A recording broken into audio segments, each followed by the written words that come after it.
আসসালামু আলাইকুম সবাইকে। আশা করছি সবাই ভালো আছেন। স্বাগত জানাচ্ছি আমি মোহাম্মদ মাহফুজ। আজকে বাংলাদেশ ভার্সেস নেদারল্যান্ড আসন্ন সিরিজ নিয়ে আলোচনা করব। বাংলাদেশ ভার্সেস নেদারল্যান্ড, বাংলাদেশ এটাকে এশিয়া কাপের প্রস্তুতি হিসেবে দেখবে। এশিয়া কাপ শুরু হবে আগামী 9 সেপ্টেম্বর। নেদারল্যান্ডের সাথে বাংলাদেশ সিরিজ শুরু হবে 30-31 তারিখ এরকম। তো আমার মতে বাংলাদেশ ভার্সেস নেদারল্যান্ডসে কোন 15 জনকে স্কোয়াডে রাখা উচিত, কাদেরকে বাইরে রাখা উচিত, আজকে সেগুলো নিয়ে আলোচনা করব আমরা।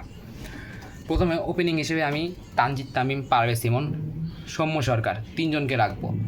আমি সৌম্য সরকারকে একটু টেস্ট করিয়ে নিতে চাই, কারণ সামনে এশিয়া কাপ, আমাদের একজন ব্যাকআপ ওপেনার লাগবে জন্য। আমি তারপর 4 নম্বরে সাইফ হাসান, লিটন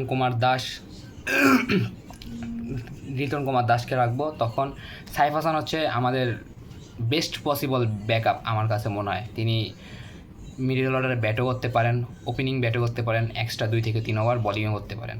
আর আমাদের ক্যাপ্টেন লিটন দাস না থাকলে তো আমাদের টিম অপরিপূর্ণ।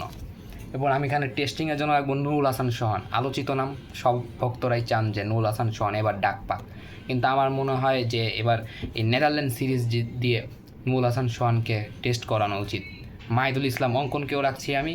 মাহিদুল ইসলাম অঙ্কন ঘরোয়াতে ভালো পারফরমেন্স করেছেন, প্রায় 175 স্ট্রাইক রেটে ব্যাটিং করেছেন। দেখা যাক ইন্টারন্যাশনালে তারা কী করে। এরপর আমাদের এশিয়া কাপের প্রায় নিশ্চিত মুখ শামীম জাকের, তাদের এই বাংলাদেশ ভার্সেস নেদারল্যান্ড এটা প্রস্তুতি স্বরূপ একটা সিরিজ হবে বলে আমি মনে করছি।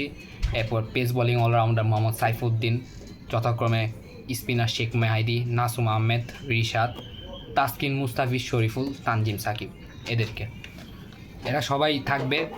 কিন্তু আমার মতে প্লেয়িং 11-এ ঢুকানো উচিত নতুন নতুন প্লেয়ারদের, যাদেরকে টেস্ট করা উচিত, যেমন নুরুল হাসান সোহান, মাহিদুল ইসলাম অঙ্কন, সাইফ হাসান, নাসুম আহমেদ, এদেরকে দিয়ে খেলানো উচিত।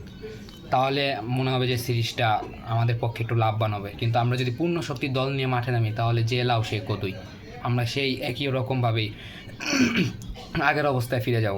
আর আমি আশা করব যে এবারে বাংলাদেশ ভার্সেস নেদারল্যান্ড সিরিজে অঘটন কিছু ঘটবে না, কারণ বাংলাদেশ ভার্সেস নেদারল্যান্ডের সাথে বাংলাদেশের অনেক অশুভ স্মৃতি রয়েছে। গত 2023 ওয়ানডে বিশ্বকাপেও নেদারল্যান্ডের কাছে বাংলাদেশ জঘন্যভাবে হেরেছে।